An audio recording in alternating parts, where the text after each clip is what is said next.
Good morning, beautiful people. What a beautiful day. We're going to try something new today. I'm Lynn Hassler, your music director for a couple weeks, and we want to prepare you for the opening hymn. So if you'll go to your books and turn to 34, we're going to sing the first verse so you know the tune, and then we're going to create a happening on the third verse where you become an echo to the choir. Now, don't be afraid because you have a fearless leader here, Marie. So if you keep your eyes on Marie, she will, and Phoenix, they will help you through it. So let's review the first verse together, and then you'll get to practice the echo.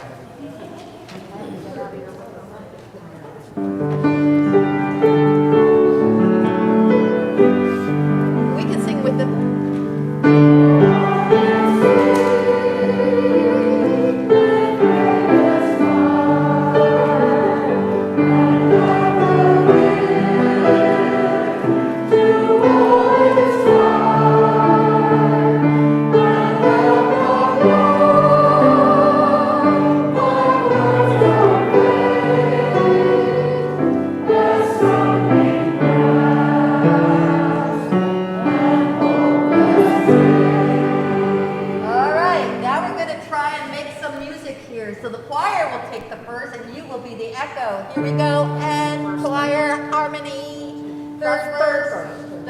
Here we go, and.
From the poet Mary Oliver, when death comes like the hungry bear in autumn, when death comes and takes all the bright coins from his purse to buy me and snaps the purse shut, when death comes like the measles pox, when death comes like an iceberg between the shoulder blades, I want to step through the door full of curiosity, wondering, what is it going to be like?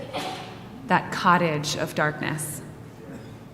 Therefore, I look upon everything as a brotherhood and a sisterhood, a family, and I look upon time as no more than an idea, and I consider eternity as another possibility, and I think of each life as a flower, as common as a field daisy, as singular, and each name a comfortable music in the mouth, tending, as all music does, towards silence. And each body a lion of courage and something precious to the earth. When it's over, I want to say all my life I was a bride married to amazement. I was the bridegroom taking the world into my arms. When it's over, I don't want to wonder if I have made of my life something particular and real. I don't want to find myself sighing and frightened or full of argument. I don't want to end up simply having visited this world. In the spirit of being married to amazement, let us worship together. Welcome to worship at the Unitarian Universalist Church of Greensboro. I'm the Reverend Sadie Lansdale. I'm the minister of this congregation. Unitarian Universalists believe that each person has a trustworthy relationship with the Spirit, with the Holy, with the source of all life, with what some call God, though we name it and know it differently from one another. And we believe that because we are all interconnected, no one is free until we all are free. So we strive to build beloved community here on earth in our fellowship with one another, in our work for justice. Whether today is your first or your 1000th Sunday in our midst, we are stronger because you are with us. We are one people of many beliefs, many origins, sexualities, and genders. We are all growing, all learning, and all loved. Our ministry team here at UUCG is Cindy Dillard, our Director of Children's and Youth Ministry, Julie Hamilton, who does not work on Sundays, our Congregational Administrator, and me. A very warm welcome to Lynn Hessler, our Guest Choir Director for the month, and our guest musician today, Louisa Branscombe. And Lynn is going to come and introduce Louisa a little more to us. Okay, I want to do a little sound check for everybody. Can you hear Reverend Sadie well? Yeah, I was wondering if you could move your microphone closer to you because it's hard to hear you, Reverend. It's such a privilege to introduce to you Louisa Branscombe has a very distinguished career as a songwriter and Grammy award-winning songwriter, and as well as many awards from IBMA recognition, acknowledgement as a Distinguished Artist Achievement Award. And it's such a privilege to be her friend. And she came all the way down from Asheville, where she has a farm retreat for songwriters and artists to participate in. You can find out more about Louisa on her website, and she does have some of her CDs for sale. And had such a privilege of arranging your song, Walk Each Other Home, for choir so that we can all participate with Louisa. Welcome, Louisa.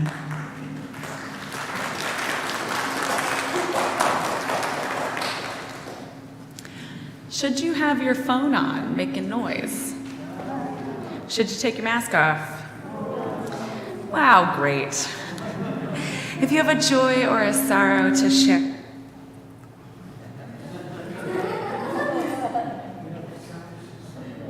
if you have a joy or a sorrow to share in our prayers of the people, you can write it on the yellow card in your order of service, and during our opening hymn, the ushers will come and collect it. You can also light a candle of remembrance at any time during the music in the service. If you're joining us online and you want to get more connected, you can click the link in the description of this YouTube video. Let us know how we can connect with you. If you're in person, you can fill out a pink form at the visitors table. You can visit our website and fill out a contact card there. Or you can stick around after worship for our post-worship conversation, which is a great way to get to know people. We are serving coffee after service. You have options to drink it inside or outside to your comfort. If you're joining us online, go ahead and say hello in the chat. And if you're joining us in the sanctuary, won't you wave hello to everybody joining us online?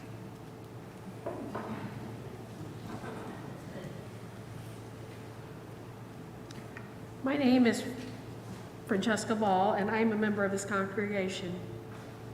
Oscar Maddox will light our chalice. Please join me in our chalice lighting words found in your order of service. We light this chalice, symbol of our Unitarian Universalist faith, to remind us to connect in spirituality and service, to care for each other and the world, and to create a loving community. A covenant contains the promises we make to one another in response to the great gift of living, holding ourselves in these holy aspirations. Will you join me in our church covenant? We, the members of the Unitarian Universalist Church of Greensboro, do covenant to promote the search for personal meaning, respecting the individual truth in a community in process of quest, speak and act with caring, courtesy, and love, thereby maintaining emotional, physical, and spiritual safety for all. Support UUCG and denominational efforts with our resources. Combat injustice while promoting equality. Nurture our children on their spiritual journey. Hold ourselves to this covenant, especially during times of conflict and disagreement. During our opening music, ushers will come forward to collect your yellow cards. Will you rise in body or in spirit for opening hymn number 34 in your gray hymnal, Though I May Speak with Bravest Fire?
If you're with us in the sanctuary, won't you take a moment to greet your neighbors? If you're online, go ahead and introduce yourselves in the chat.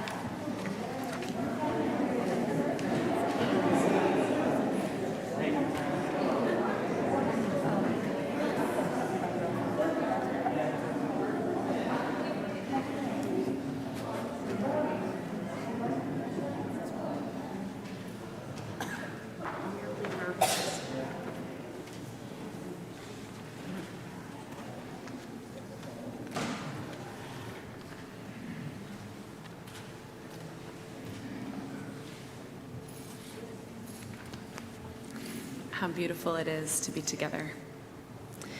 We gather in gratitude this morning, turning our hearts to thanks and praise for the gift of living in the presence of the Spirit that animates all life, and in the knowledge that we are powerfully, profoundly connected to all that is, all that has been, and all that will be. During these few minutes of silence, you can focus on something you're grateful for, someone you're remembering, especially today, or simply the feeling of your chair supporting you. Will you find a comfortable place in your seat and take a few easy breaths as we settle into silence together?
Mariah's stepfather, Alan Brilliant, and a former member of this church, has died and was remembered well last week. And our prayers are with those who loved and cared for Al the most, and they were many.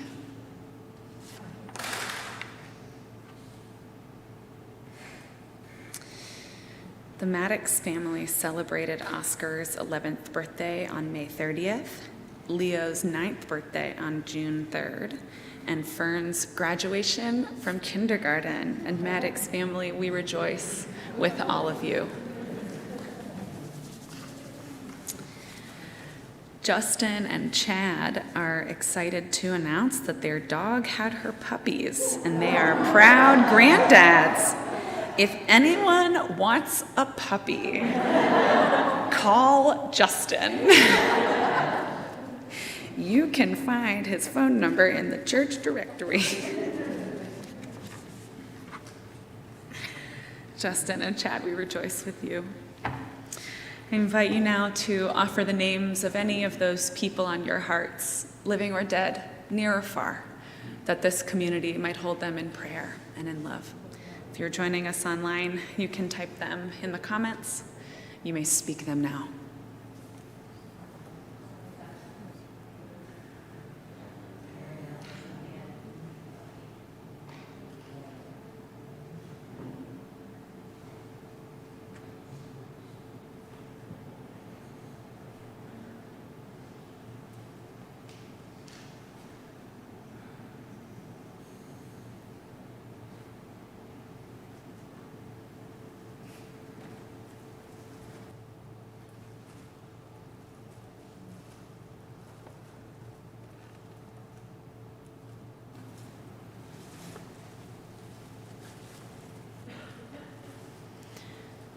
Will you join me in prayer? Spirit of life and love, source of all.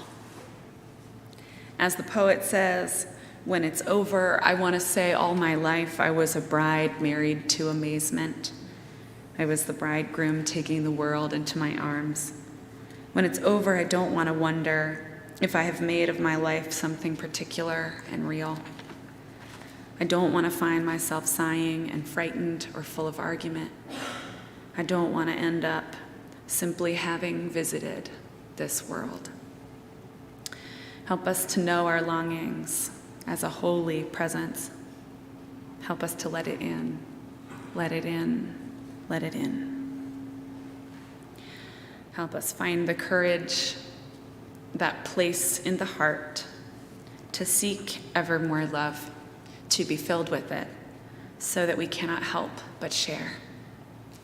We ask these things for ourselves, for those we love, and for those we do not love.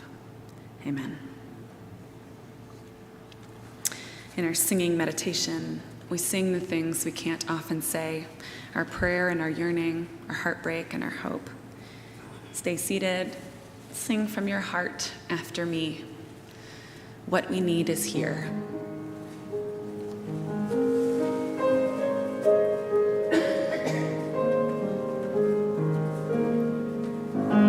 What we need is here.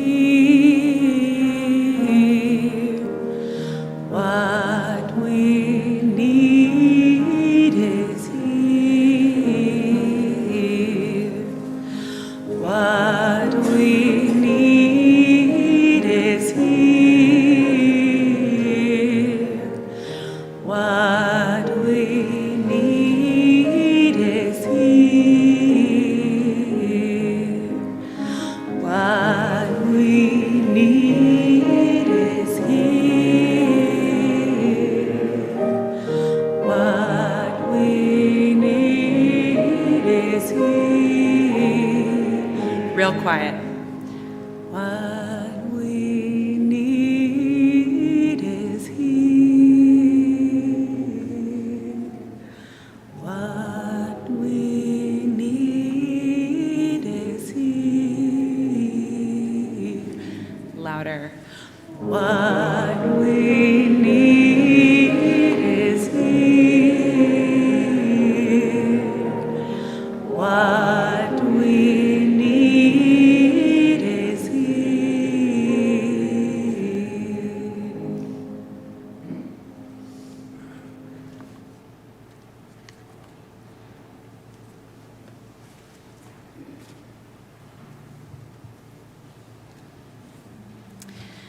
This is a story called The Lion's Whisker. Long ago in Ethiopia, a woman named Leah married a man who had a son. His wife had died several years before. Try as Leah might, she could not seem to spark a connection with the child. She offered the boy food, and he refused to eat, like this. Can you do that? She spoke softly to him, and he turned away, like this. Can you do that? She sat next to him, and he would get up and walk away. Anybody who wants to. When she picked him up, he cried. Can you cry? After several months of this, Leah did not know what to do. Now in Leah's village, there was a medicine man, a healer, who lived off in the mountains. When anyone in the village was sick or hurting, a visit to him would do the trick. Most of the time, Leah felt she could fix her own problems. But not this time. She needed help. Can you say help? As Leah came up to the healer's hut, she saw the door was open. The old doctor said without turning around, "I hear you coming. What's the problem?" She introduced herself and explained. "Ah, yes," he said. "I understand, but what do you expect me to do about it?" Make me a potion or an amulet or anything, I don't care, whatever it takes to get this child to respond to me. The medicine man looked her in the eye. "Young woman," he said, "this is not the same as fixing a broken bone or curing an ear infection. I'm going to need some time to think about it. Come back in 3 days." 3 days later, Leah returned to the hut. "Leah," said the old man with a smile, "I have good news for you. There's a potion that will change this child's behavior, but you should know that it needs a special ingredient. You must bring me a whisker from a live lion." Can you go like this? I don't really know where lions, maybe like that. I don't know where lions' whiskers go. "A lion's whisker," said Leah with a shock. "Such a thing is not possible. Lions have such sharp teeth and such big claws." You want your stepson to turn around? Bring me a whisker from a lion. Then he turned his back. There's nothing more to say. As you can see, I'm very busy. Can you say that? Can you say, I'm very busy? I'm very busy. That night, Leah tossed and turned. How could she get a whisker from a live lion? The next day, she left the house. In her hand was a bowl of rice covered with meat sauce. She went to a grove of shady trees where lion tracks had been seen, and a lion was known to live. She walked up to a safe distance from the shady trees, and very quietly, she set the bowl down on the grass. And then as quietly and safely as she could, she backed away and went home.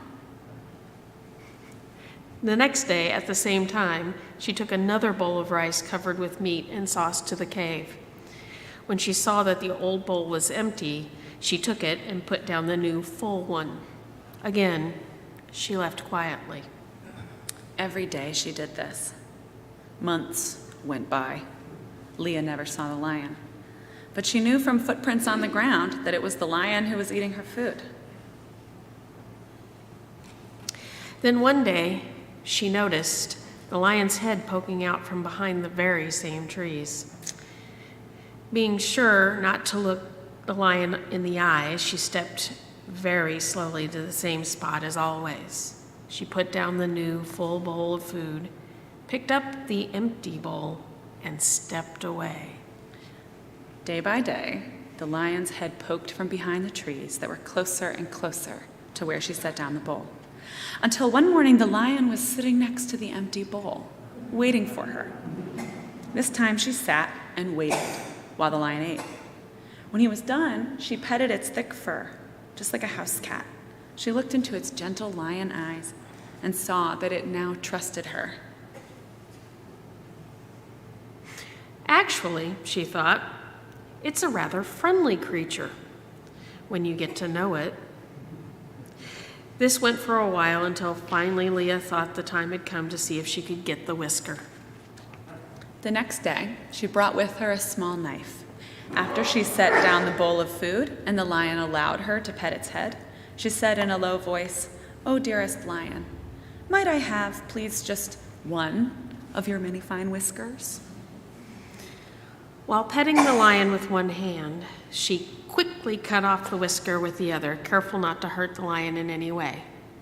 "Thank you, my gentle friend," she said. Quickly, she ran to the medicine man's hut. Holding the whisker tight in her hand, she cried, "I have it! I have the lion's whisker!" "From a live lion?" "Yes!" "Tell me, how did you do it?" She explained the steps, and with pride, she handed him the whisker. And the healer looked at it with care, and then he walked over to the fire and threw it in, where it burned right away to a crisp. "What have you done? What it took for me to get that."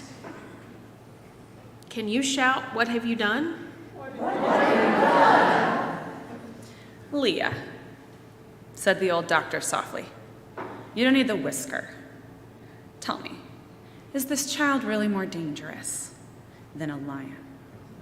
If a wild beast will respond to your patient, loving care, don't you think a kid who misses his mother might, too?" Leah was startled, but she thought, maybe. And by the time she got back home, she knew what she could do. The end.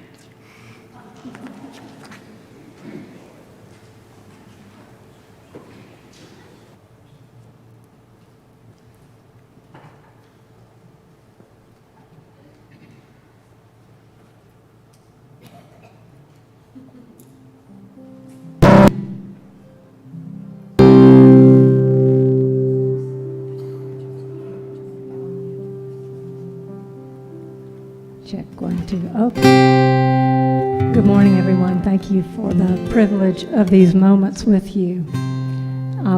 There are many ways to look at the journey of life, and I'm convinced that one of them is the descent and wounding and then rising again through healing and redemption.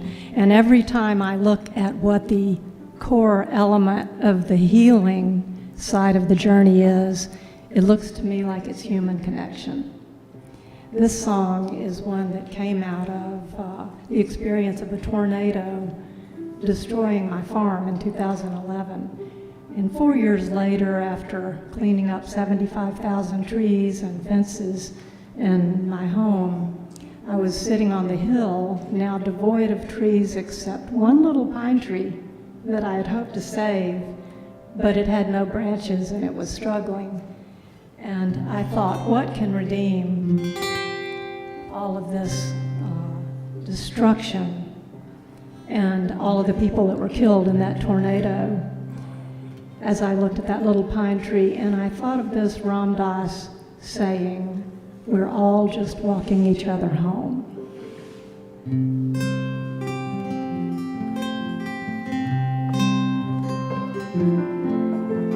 Sun's going down on the mountain.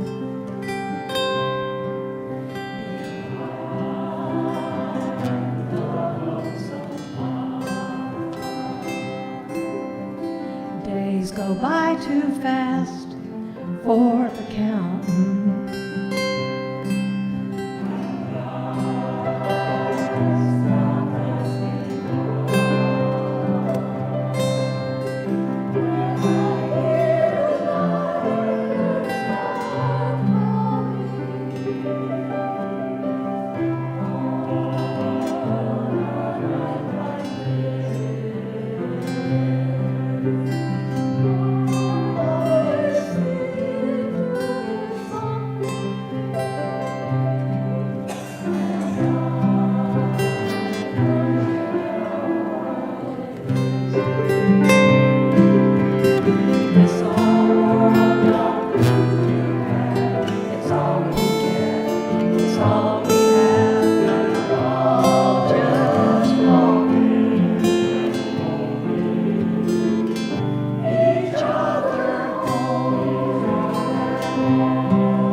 Our children fourth grade and younger are invited to join their teachers in the RE wing for snack and play and fellowship. And then we'll sing them out if they want to go. Go in peace, go in love, go in joy. Go in peace, go in peace.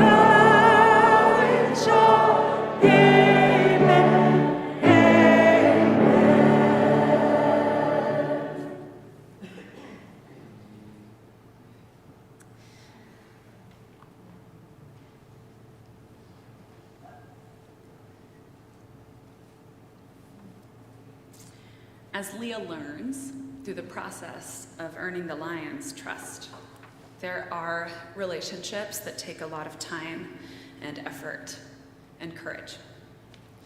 This is a story primarily about caring for a child.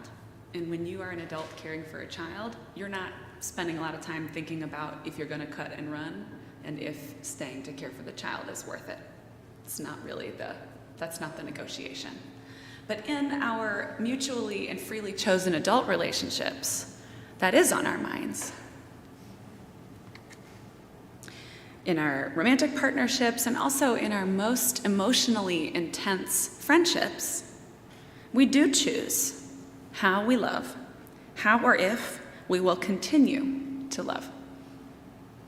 And some of those relationships, there are times when sometimes it feels like you're setting out meat for a lion.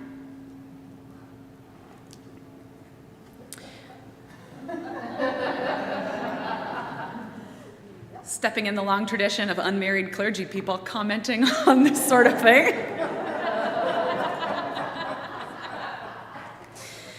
So often, the kind of guidance that people receive about the pain and tension and even violence in their relationships is to continue on, to endure, to uphold the institution though the relationship has withered, or the covenant to care for one another has been so damaged that there is no possibility of repair.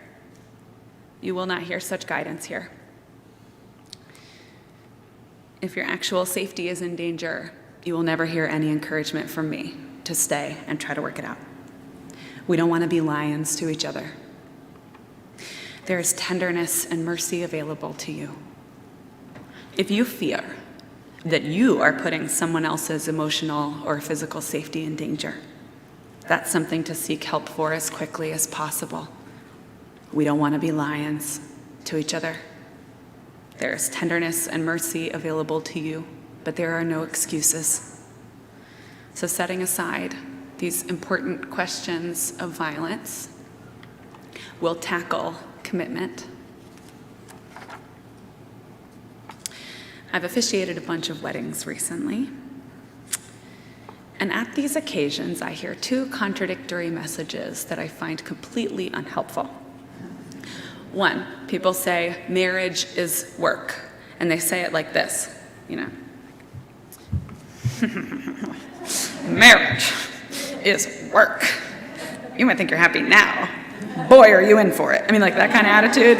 You've heard this. Who's been to weddings? You've heard this kind of, someone gives a toast and they're like, good luck, wow.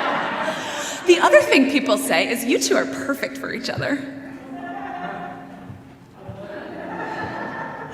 Okay, so I don't find either of those things helpful at all. The first one leans so heavily on how absolutely miserable commitment can be, which is perhaps a sign you're committed to the wrong person, or you're committed to someone who is hurting you, or your expectations of what one relationship can give you in your life are too high, or a sign of, a whole bunch of other things that I'm really actually not qualified to help you with. So I'll set those things aside. But what I am qualified to help you with is this, good luck to you, is not helpful. All right, so best case scenario, if you believe that commitment is utter misery, you need better communication tools ASAP. Now the second one, is you are perfect for each other, is so ridiculous, I don't even know where to start. It instructs that single people are somehow incomplete, that partnered people are temporarily delivered from this incompleteness, and so they better not mess it up. There are no people who complete each other, who are perfect together, who are each other's other half. There are whole human beings choosing again and again to be in the kind of relationship that enlarges our souls. Any of y'all who've been together for a long time or had a really intense best friend for a long time, you can email me after this and let me know if I'm on the right track here. So when I officiate weddings, I suggest that a couple's vows be memorable so that they can remember them, return to them, and use them over the course of their lives. We who attend a wedding are not watching a weird play. We are there to help affirm and uphold and witness important promises that people are choosing to make publicly. It doesn't mean we're like the cops about it, but we are there to witness an intense public affirmation of a private promise. So essentially, these vows are a marriage covenant, the promises they make to one another in response to the gift of life, the ways that they have found a bigger, more whole, more gorgeous life in their love for one another. Now, if you're very lucky, you have some friendships like this too. Friendships where you are cherished, where your ugliest parts are tended with care, where the ways that you hurt someone are spoken aloud, where the possibility of repair is extended again and again, where you agree on how you'd like to communicate, how you want to stay in touch. When you say out loud, "This is what you mean to me. This is what having you in my life teaches me. These are the ways you care for me. These are the ways I love you." I have a very dear friend who cemented her place in my heart when I was 16. And over tea in my parents' basement, she told me that she felt really judged by how carelessly I had expressed some strong opinions. What a gift to sincerely and privately express to me the way that I had hurt her. How easy it would have been for me to double down or tell her she was too sensitive. I don't pretend that I've never done that, nor do I pretend those things have never been done to me. But she opened a door for me on that day, nearly 20 years ago, and I have never, ever forgotten. Not for nothing, I knew her from the UU church we grew up in. So I'm talking primarily about weddings because they're our public symbol of private commitment, but you might hear some guidance for your most cherished, most sacred, most intimate friendships or relationships here as well, whether or not you have gone and got the government involved. So Leah's putting a ton of time and energy into figuring out how to lure a live lion close enough to pluck its whisker. That's very scary. There are some kinds of intimacy that feel so scary and so threatening, where we are so deeply seen and known as to be both terrified and ecstatic. I wish someone had told me that. Or maybe I wish I listened. We bare our necks to one another's teeth. We place our hearts in one another's hands. And we do this in an economic context that makes space very sparse, rupture very expensive, and change in cohabitating relationships very scary and often unaffordable. Lions and wailing children, rejection and distance, closeness, trying again, setting out the meat and walking away, finding our way back to each other, walking each other home. Now, at least we have social scripts for romantic breakups. I have like a whole plan, It's like I'll cry in the car, make a playlist, eat ice cream, call my girlfriends, etc., etc. Now that I say that out loud, actually I realize they're primarily scripts for women. But, best of luck to the rest of you also. All right, I'll work on that. I'll work on that. I'll think about it, I'll come back to you. These dynamics, though, are particularly painful in deep friendships, right? Because we don't have a script for a friendship breakup. And those can be extraordinarily wounding. Changes in our most meaningful, most intimate friendships can break our hearts. And I wish those kinds of friendships that can break your heart in half for all of you. I know how much people, and particularly people who are socialized as men, ache for those friendships and that deep knowing outside of romantic connection. It does require that vulnerability, showing each other our necks, our soft bellies. We have our hearts broken by close friends or formerly close friends. We have our hearts broken by the lack of those deep friendships, by the ache for them. There's so much risk in loving, even when no one is in danger. We are setting out meat for the lions indeed.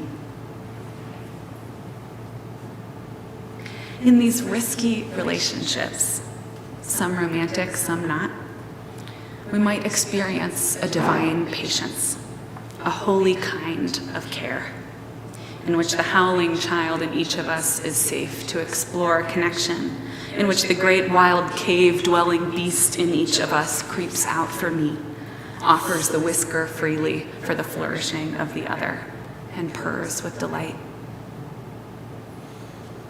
I want to offer you the question that helps me think about my romantic relationships, my friendships, the most important relationships in my life that I choose and continue to choose.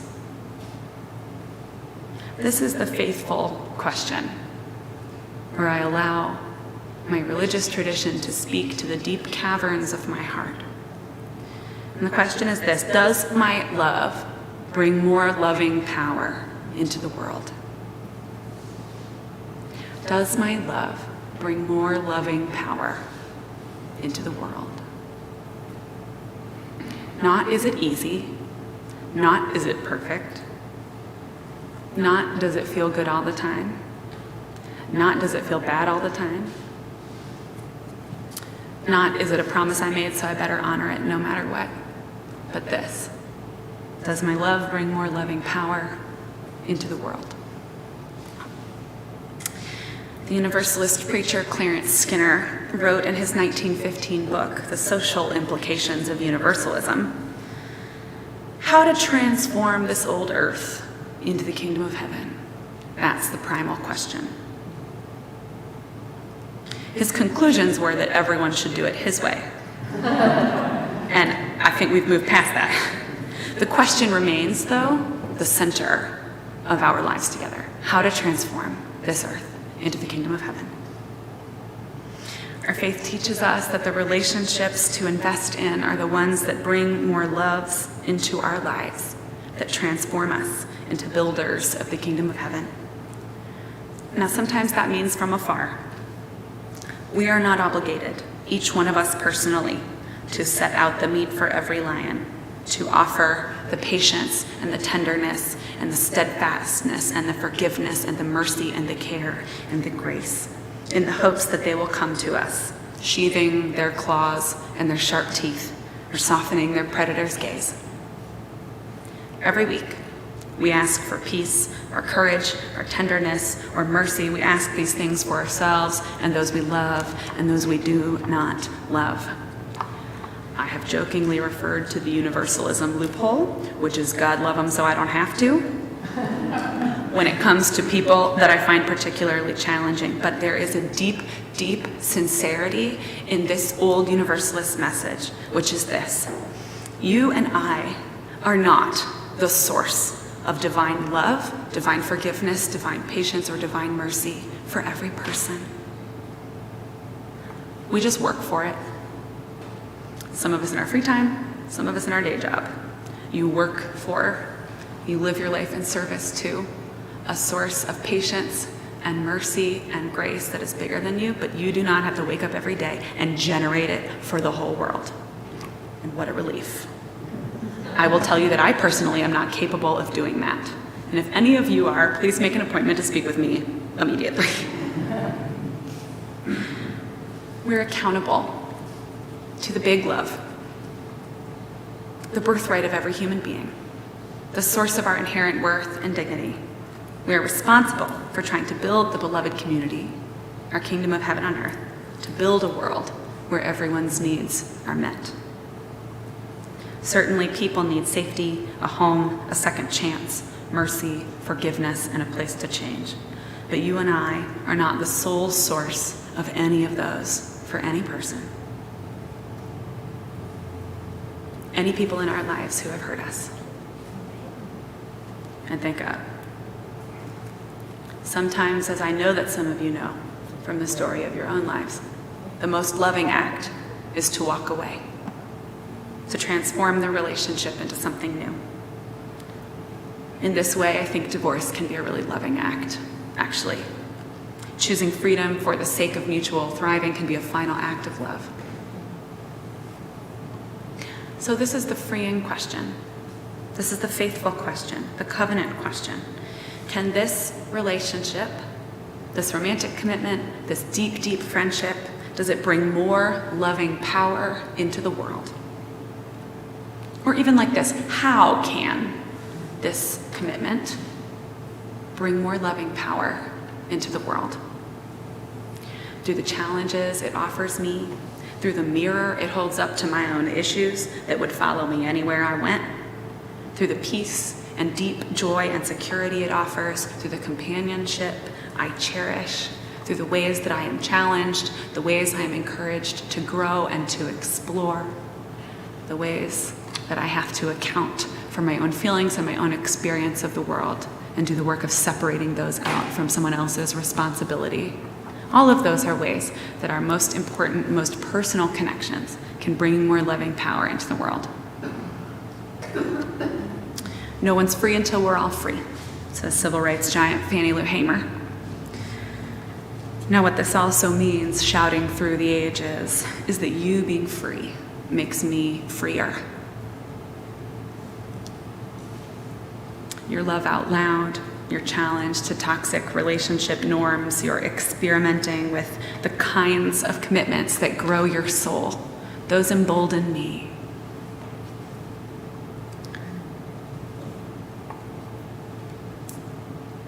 So it's Pride Month, but Greensboro observes Pride in September because all the college kids are still around. Kids, college students are still around. I will testify to you that it is my LGBTQ friends, and specifically my queer friends, whose love out loud has made my own life freer. Challenging the norms of relationships that do not serve, pushing against things like compulsory monogamy, or having couples dinners all the time, weaving networks of friendship and kinship, lovers, ex-lovers, networks of care strong enough to withstand antagonism and abandonment by the state. I am made freer when everyone can pursue their thriving. Now, in this church, we teach these things to children, and it bears repeating for adults too. Your body is a blessing. You have sacred responsibility to respect and protect others. Your experience of the holy counts. Religion is for the purpose of becoming more fully human. I'd like to read you the vows that Kelly Morales and Carrie Shropshire made to one another a few weeks ago. I hope you'll consider these public affirmations of private promises in the way that they can speak to your life, in your friendships, in your relationships, and whatever you're negotiating in your personal life right now. I think these vows really exemplify this commitment to transforming this old world into the kingdom of heaven, bringing the beautiful future into the present. I promise to support and protect your freedom, because although our lives are intertwined, your choices are yours alone. I promise to always strive to meet your needs, not out of obligation, but because it delights me to see you happy. I promise to respect, admire, and appreciate you for who you are, as well as for the person you wish to become. To pursue my own flourishing, passion, friendships, well-being, and inner life, and to delight in yours. I promise to bring the raw truth of my experience to you and to trust you with it. I promise to build a home that is safe and healthy and that fights and cares for others. Wheresoever you make your most important, most loving promises, in your home, in your friendships, with your extended family, in the church, may the promises you make to your most cherished ones grow your soul. And may your love bring more loving power into a hurting, holy world. May it be so, and amen. May you rise in body or in spirit for our musical response, number 18, What Wondrous Love, in your gray hymnal.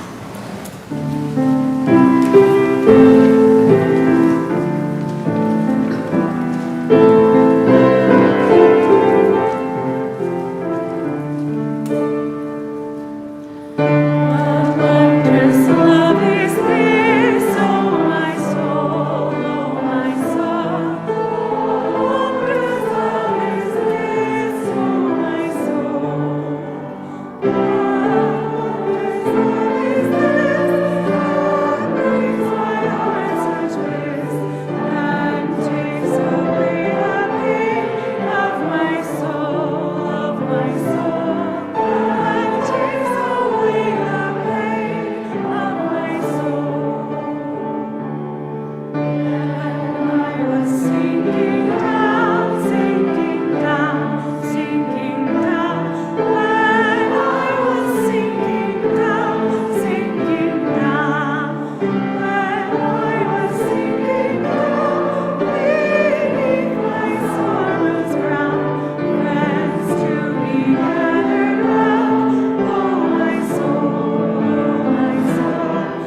One of the ways that we live our mission to create loving community is to contribute financially to the ministries of this congregation and to the good work of our community partners.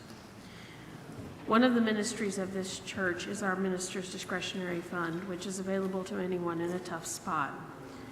We can help with medical bills, rent, groceries, or other needs. Reverend Sadie's email and phone number on the back of your order of service, or you can contact the church through the website. Our offering this month goes to GC Stop, the Guilford County solution to the opioid problem. GC Stop works to reduce the harm of opioid use through mobile needle exchanges, overdose response, and desired counseling. People who use opioids deserve compassionate, evidence-based care, which includes judgment-free needle exchanges. Addiction is complex and does not discriminate. GC Stop extends a practical, compassionate, non-judgmental hand to those who need it. If you'd like to make a contribution for our offering to be split up with GC Stop, you can do so at the link in the description in this video. You can also mail a check. Ushers will come forward to collect the offering, which will now be gratefully received.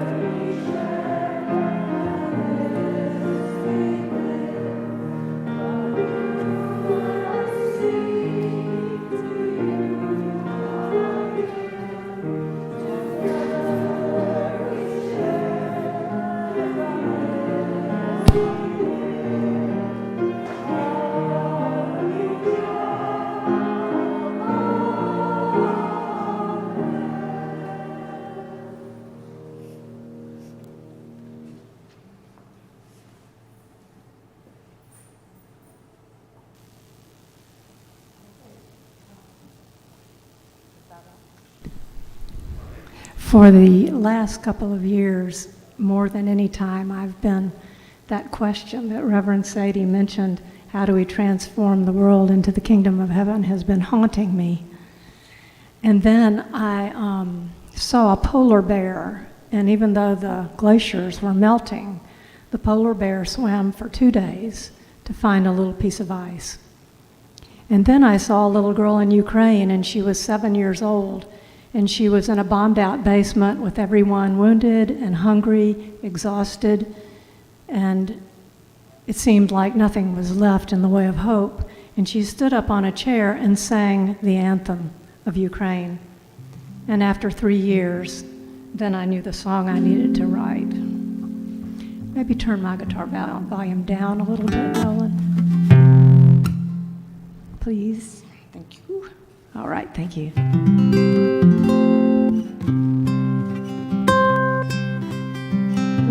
little bit more down. I don't know what's come over me. I just can't get nothing right. Seems like the world is burning likewise, and the clock stopped turning clockwise, and we're all ships lost in the night. I'm just at the edge of the mountain, need a rock I can count on, need your face at the window of my heart. 'Cause there's no winning when the war's won, and you and I don't need one, and you're my gold in the dark. A big white bear was swimming for her life. She was running out of time, like every homeless soul with nowhere left to go. All she needed was a little patch of ice. I'm at the edge of the mountain, need a rock I can count on, need your face at the window of my heart.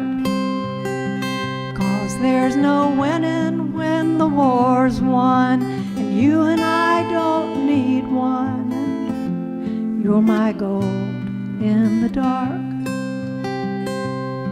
in a bombed out town we'll just call somewhere, when everything was hopeless and so wrong. A 7-year-old girl, she stood up on a chair there. She began to sing this song. I'm at the edge of the mountain, need a rock I can count on, need your face at the window of my heart. 'Cause there's no winning when this war's won, and you and I don't need one. And you're my gold in the dark. I'm at the edge of the mountain, need a rock I can count on, need your face at the window of my heart. 'Cause there's no winning when the war's won, and you and I don't need one. And you're my gold in the dark. You're my gold in the dark.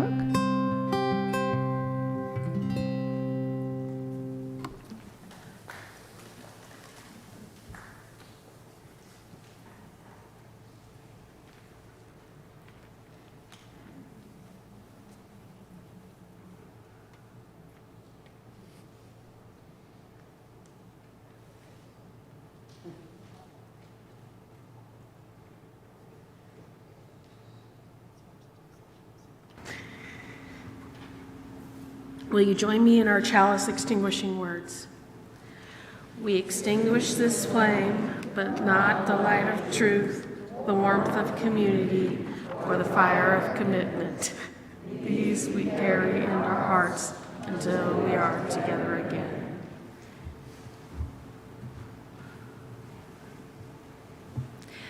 During our postlude, anyone who needs to or wishes to will go with our blessing. And our adult religious exploration will focus on how the service speaks to your life. While that's happening, when the service is over, I will pull my car up in the shade under the portico. And anyone who wishes to can draw on it with car chalk. We do this in youth group. I drive a 2015 Honda CR-V, and now when my car is covered in chalk, I can find it in the Harris Teeter parking lot. So you're doing me a huge favor, and we figured that we would let the grown-ups in on how much fun we have in our middle school youth group. So the rule is you just don't draw on anything a driver would need to see out of. And use your good judgment. So coming up, starting, next week is a new member blessing service. We got a bunch of folks joining us, so if you're here, just make sure you're also here next week, and we are so excited to welcome a whole bunch of new members into this community officially. The week after that, our summer worship series kicks off. Betsy Lindsay will begin a summer of really wonderful lay preaching with a service on prayer for Unitarian Universalists. And I am really excited for all of you and what you'll hear from them this summer. They've been doing deep wrestling, and they have these beautiful stories, and they're going to bring you a good word. So the choir will have a run of about a month with Lynn at the helm. And then we'll have a sort of church band feeling for most of July, and then Luke comes back for a little bit, and then after that, we'll see.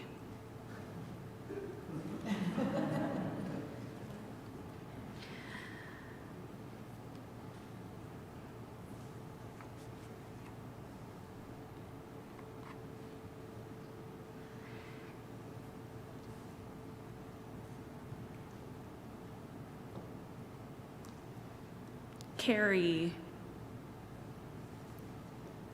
the sacred weight of this story and your promises into your week. Wondering this: how does my love bring more loving power into the world. Go in peace, and amen. I invite you to sing our benediction hymn, From This House. The words are, from this house to the world, we will go hand in hand.